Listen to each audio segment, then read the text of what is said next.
ये कहानी शुरू होती है मंगोलिया के डेजर्ट से। ये ईस्ट एशिया का सबसे बड़ा रेगिस्तान है। यहाँ पर एक कंपनी आई होती है जो यहाँ पर तेल निकालना चाहती थी, लेकिन उनकी इंफॉर्मेशन गलत होती है। यहाँ पर कोई तेल नहीं होता और अब ये सब के सब वापस जा रहे हैं। इन सब को वापस ले जाने के लिए यहाँ पर एक प्लेन भेजा गया है जिसके पायलट का नाम फ्रैंक होता है। उसके साथ उसका को पायलट भी होता है। ये दोनों के दोनों यहाँ पर जितना भी सामान है और जितने भी एम्प्लॉयज हैं, इन सब को लेकर यहाँ से बीजिंग जाएंगे।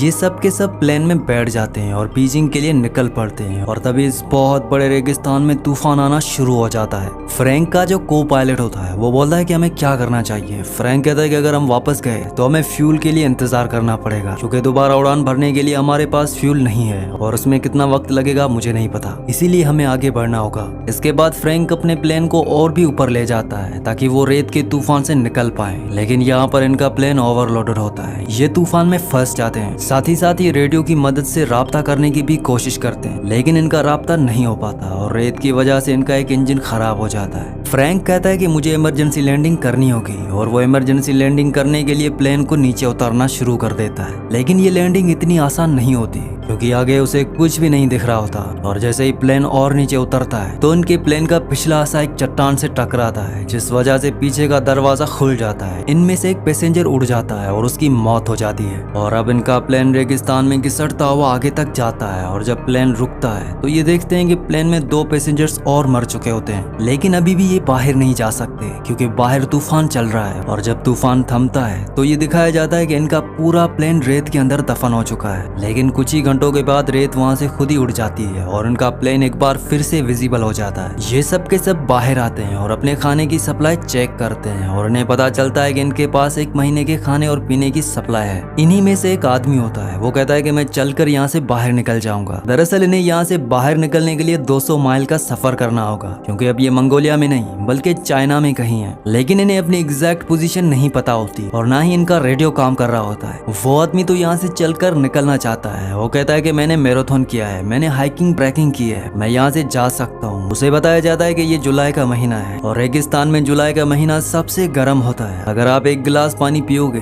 तो कुछ ही मिनटों में तुम्हारे जिस्म में पसीना बनकर 10 गिलास पानी निकल जाएगा। वो कहता है कि मैं सिर्फ रात को सफर करूंगा। उसे बताया जाता है कि लेकिन तुम्हें रास्ता पता नहीं चलेगा, क्योंकि यहाँ पर जो पहाड़ियाँ हैं वो मैग्नेटिक है और तुम्हारा कंपास कभी भी काम नहीं करेगा, इसीलिए तुम गोल गोल घूमकर बार बार एक ही जगह पर आ जाओगे। इसके बाद उसको समझ आ जाता है कि वो यहाँ से इस वक्त अकेला नहीं निकल सकता। अब उसी रात को जब ये सब के सब प्लेन के अंदर सो रहे होते हैं तो बाहर तूफान चल रहा होता है और तभी इनमें से एक आदमी जिसका नाम डेविस होता है वो बाहर टॉयलेट करने के लिए जाता है और जब वो वापस आ रहा होता है तो उसका पैर पत्थर से टकराता है, जिसकी वजह से वो रेत से लुढ़कता हुआ नीचे की ओर चला जाता है। तूफान में उसे चारों तरफ कुछ भी नजर नहीं आता और ये रास्ता भटक जाता है। हालांकि वो मदद के लिए चिल्लाता भी है, लेकिन कोई भी उसकी आवाज नहीं सुन पाता। सुबह जब सब उठते हैं तो वो देखते हैं कि उनका एक साथी डेविस गायब है। वो उसे चारों तरफ ढूंढने की कोशिश करते हैं, लेकिन उसका कुछ भी पता नहीं चलता क्योंकि वो रेत में दफन हो चुका होता है। पर इस बात से सब के सब परेशान होते हैं। इसीलिए इनमें जो लेडी होती है वो पायलट फ्रैंक के पास जाती है। वो फ्रैंक से पूछती है कि कोई हमें यहाँ पर बचाने के लिए आएगा, इसके कितने % चांसेस हैं। फ्रैंक कहता है कि सिर्फ 5%, लेकिन हम यहाँ से निकल नहीं सकते क्योंकि हम रेगिस्तान के बीचों बीच में हैं। हमारे पास खाना और पानी बहुत कम है और इतने कम खाने और पानी के साथ अगर हमने चलना शुरू किया तो ये सब का सब 2 दिनों में ही खत्म हो जाएगा और हम में से कोई भी नहीं बच पाएगा। हालांकि इस बात के चांसेस बहुत कम है कि कोई हमें यहाँ पर ढूंढने के लिए आएगा, लेकिन मैं ऑप्टिमिस्ट हूँ, इसीलिए मैं यहाँ पर इंतजार करना प्रेफर करूंगा। वहीं बाहर जो लोग होते हैं धीरे धीरे उनकी उम्मीदें भी टूटना शुरू हो जाती हैं कि कोई उन्हें यहाँ पर लेने के लिए नहीं आएगा। इसीलिए इनमें से 2 लोग यहाँ से जाने का फैसला करते हैं और साथ ही अपने साथ कुछ पानी भी ले जा रहे होते हैं। तभी फ्रैंक कहता है कि यहाँ से पानी कोई नहीं ले जाएगा और पानी की वजह से इनके बीच में हाथापाई हो जाती है, जिस वजह से पानी गिर जाता है। यहाँ पर एक आदमी होता है जिसका नाम एलिट होता है। वो उनके पास आता है। वो कहता है कि मेरे पास एक आइडिया है जिससे हम सबकी जान बच सकती है। मैं कई दिनों से इस प्लेन को ऑब्जर्व कर रहा हूँ और हम इस प्लेन को रिबूट करके एक दूसरा प्लेन बना सकते हैं। फ्रैंक उसे पूछता है कि तुम प्लेन के बारे में क्या जानते हो। एलिट कहता है कि मैं प्लेन डिजाइन किया करता था।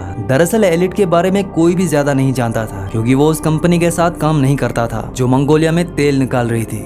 वो एक दिन वहाँ पर आए और उसके बाद से पिछले 2 सालों से उन्हीं के साथ था। यहाँ पर एलिट के बारे में जानने के बाद सब शॉक होते हैं, लेकिन साथ ही साथ अब उनके अंदर एक उम्मीद भी है और वो सब तैयार हो जाते हैं कि वो इस प्लेन को रिबिल्ड करेंगे। लेकिन फ्रैंक उनकी बातों से एग्री नहीं होता। वो कहता है कि ऐसा नहीं हो सकता वो उसके लिए साफ साफ मना कर देता है और अगली सुबह इनमें से एक, जिसका नाम जेम्स होता है, वो यहाँ से निकल जाता है। तब यहाँ पर जो लेडी होती है वो उसे ढूंढने के लिए जा रही होती है। फ्रैंक उसे रोकता है, वो कहता है कि मैं जाऊंगा, और फ्रैंक उसे ढूंढने के लिए निकल पड़ता है। वो उस पहाड़ी तक पहुंच जाता है जहाँ पर इनके प्लेन का एक पिछला हिस्सा टकराया था, और प्लेन से जो आदमी गिर गया था उस आदमी की लाश अभी भी वहाँ पर होती है, पर उसके जिस्म पर उसके कपड़े नहीं होते। वहाँ पर कुछ गोलियों के कवर भी होते हैं। ये देखकर फ्रैंक पूरी तरह से हैरान हो जाता है, और तभी वहाँ पर जेम्स आता है। जेम्स कहता है कि हमसे पहले यहाँ पर कोई आ चुका है, मैं यहाँ पर अपनी घड़ी लेने के लिए आया था जो इस आदमी से पोकर में हार गया था, पर अब इसके हाथ में वो घड़ी नहीं है। इसीलिए ये समझ जाते हैं कि यहाँ पर रेगिस्तान के स्मगलर्स आए थे जो उनके साथी के हाथ से घड़ी ले गए। साथ ही साथ यहाँ पर गोलियों के कवर्स भी होते हैं, क्योंकि उन लुटेरों ने इनके साथी के जिस्म पर अपनी गोलियां चलाकर निशानेबाजी की प्रैक्टिस की होती है। फ्रैंक जेम्स से वापस चलने के लिए कहता है, लेकिन जेम्स मना कर देता है। वो कहता है कि तुम दोबारा प्लान क्यों नहीं बनाना चाहते। फ्रैंक कहता है कि वो इसलिए क्योंकि मैं उन्हें झूठी उम्मीदें नहीं देना चाहता,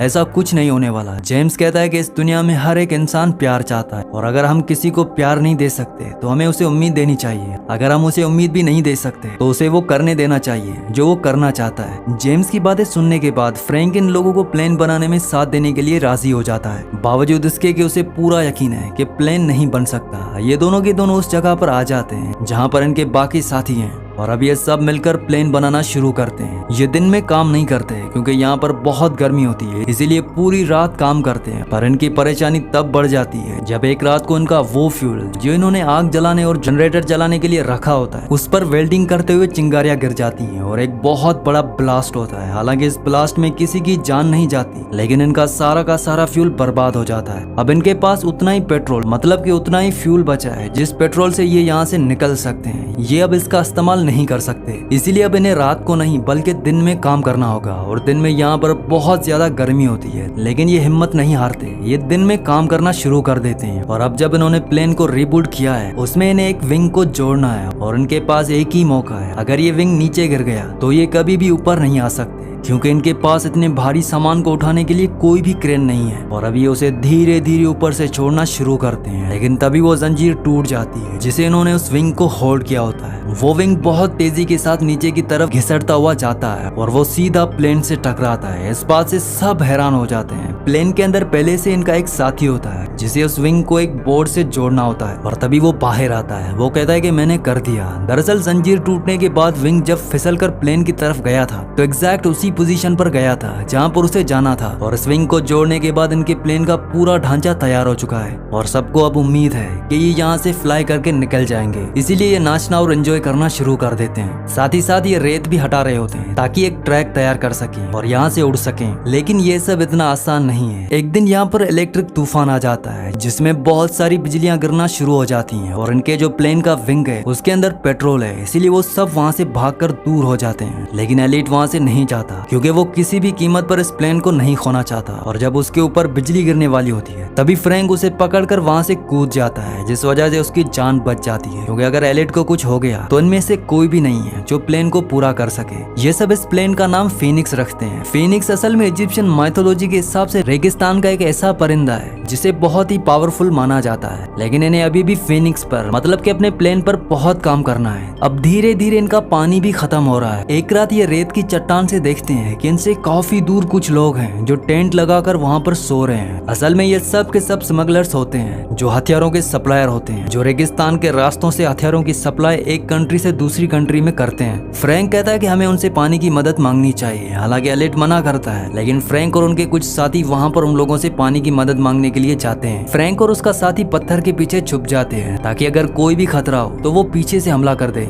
इनके पास गन भी होती है, और जब वो उन स्मगलर से पानी की मदद मांगते हैं तो उनमें से एक आदमी इन्हीं के एक आदमी पर गोली चला देता है। फ्रैंक और उसका जो साथी होता है वो पीछे से उन पर गोलियां चलाते हैं और उनके आदमियों को मार देते हैं, लेकिन एक स्मगलर वहां से भागने में कामयाब हो जाता है। हालांकि फ्रैंक के पास मौका था उसे पीछे से गोली मारने का, लेकिन वो गोली नहीं चलाता क्योंकि वो खूनी नहीं है। यहाँ पर जेम्स इन मरे हुए स्मगलर्स में से एक स्मगलर का हाथ में वो अपनी घड़ी देखता है जो उसके उस दोस्त के पास थी जिसकी प्लेन से गिरकर मौत हो गई थी। मतलब कि ये वही स्मगलर्स हैं जो पहले भी यहाँ पर आ चुके थे और इन्हीं स्मगलर्स ने इनके मरे हुए साथी के ऊपर गोलियां चलाई थी। मतलब कि ये बहुत ही खतरनाक स्मगलर्स थे। इनमें से एक स्मगलर बच जाता है, वो जख्मी होता है और ये सब उसे अपने प्लेन के पास लेकर आते हैं। हालांकि कुछ लोग चाहते हैं कि इसे मार दिया जाए क्योंकि इसने इनके साथी को मारा है, लेकिन फ्रैंक ऐसा करने से मना करता है और सबके बीच में आर्ग्यूमेंट हो रहे होते हैं। तभी एलिट उसे गोली मार देता है, जिस वजह से फ्रैंक और एलिट के बीच में आर्ग्यूमेंट्स होना शुरू हो जाते हैं। एलिट फ्रैंक को ब्लेम करता है, वो कहता है कि तुम पायलट थे, तुम्हारी वजह से हम यहाँ पर फंसे हैं और तुम्हारी वजह से हमारे एक साथी की जान गई क्योंकि मैंने मना किया था, फिर भी तुम वहाँ पर गए। और इस बात से फ्रैंक को गुस्सा आ जाता है, वो एलिट को एक पंच मारता है और अब एलिट इन सब से नाराज हो जाता है क्योंकि उसकी ईगो हर्ट हो जाती है। वो कहता है कि मैं अब प्लेन नहीं बनाऊंगा, मुझे जितना काम करना था मैंने कर लिया, मैं यहाँ पर 10 लोगों के बराबर काम करता हूँ और तुम सब आराम करते हो। केली यहाँ पर उसके पास आती है और वो उसे कहती है कि तुम्हारे बिना हम इस प्लेन को नहीं बना सकते, हमें तुम्हारी जरूरत है। वो कहता है कि सब अगर मुझे रिक्वेस्ट करेंगे तभी मैं प्लेन को बनाऊंगा और सबको उसे रिक्वेस्ट करनी पड़ती है, यहाँ तक के फ्रैंक को भी।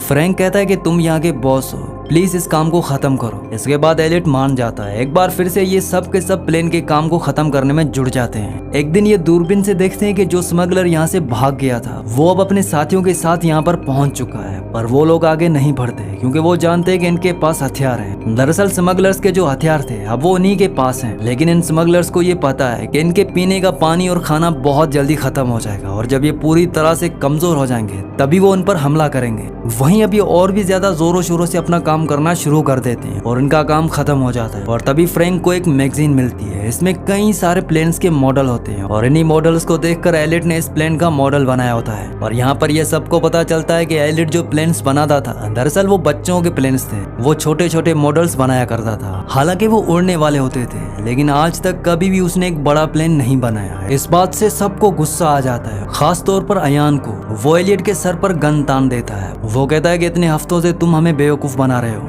ये प्लेन कभी नहीं उड़ने वाला क्योंकि तुमने आज से पहले कभी भी उड़ने वाला इतना बड़ा प्लेन नहीं बनाया। लेकिन एलियट को पूरा यकीन होता है, वो कहता है कि ये प्लेन उड़ेगा। हालांकि हम छोटे प्लेन्स बनाया करते थे लेकिन वो रिमोट कंट्रोल वाले हुआ करते थे, उनमें बैलेंस की ज्यादा जरूरत होती है। फ्रैंक अयान को रोक देता है और तभी यहाँ पर तूफान आना शुरू हो जाता है और जब हवाएं तेज होती हैं तो जो प्लेन इन्होंने इतने हफ्तों की मेहनत से बनाया होता है वो हवा में अपने आप ही हल्का हल्का उठना शुरू हो जाता है। और ये देखकर सब समझ जाते हैं कि ये प्लेन उड़ेगा। उनके दिल में जो उम्मीद खत्म हो चुकी थी एक बार फिर से वो जाग उठती है, लेकिन ये रेगिस्तान का तूफान होता है जिस वजह से प्लेन पूरी तरह से रेत में ढक जाता है। तूफान खत्म होने के बाद सब के सब हताश हो जाते हैं क्योंकि इन्हें अभी भी यकीन नहीं है कि ये प्लेन इन सबको लेकर यहाँ से उड़ सकता है। लेकिन फ्रैंक कहता है कि हम सब ने इसे मेहनत से बनाया है और इसे हम यहाँ से उड़ा कर ले जाएंगे। ये सब के सब प्लेन को रेत से निकालते हैं और खींचते हुए उस जगह पर ले जाते हैं जहाँ पर रेत नहीं होती। इसके बाद ये प्लेन को स्टार्ट करते हैं। प्लेन स्टार्ट होता है लेकिन जल्दी बंद हो जाता है। ये कई बार ट्राई करते हैं और फाइनली इनका प्लेन स्टार्ट हो जाता है। प्लेन के इंजन की आवाज सुनकर जो स्मगलर्स होते हैं वो उनकी तरफ आने लगते हैं। वो घोड़ों पर अपनी गन्स लेकर इन्हें मारने के लिए इनकी तरफ आ रहे होते हैं। ये सब के सब प्लेन के ऊपर चढ़ जाते हैं और विंग के साथ लटक जाते हैं। दरअसल इनके प्लेन का डिजाइन ऐसा होता है कि उसके अंदर बैठने के लिए किसी के लिए कोई भी जगह नहीं होती। उन्होंने एक बहुत बड़े हवाई जहाज से एक छोटा प्लेन बनाया है और अब इनका प्लेन रनवे पर आगे बढ़ना शुरू हो जाता है। पीछे से स्मगलर्स इन पर लगातार गोलियां चला रहे होते हैं लेकिन इनमें से किसी को भी गोली नहीं लगती और तभी इनका रनवे खत्म हो जाता है। स्मगलर्स को लगता है कि ये सब मारे गए हैं, लेकिन अगले पल ही इनका फिनिक्स उस खाई से उड़ता है और वो आसमान में उड़ना शुरू कर देता है। ये सब के सब इससे बहुत खुश हो जाते हैं क्योंकि इतने हफ्तों से जो उन्होंने मेहनत की थी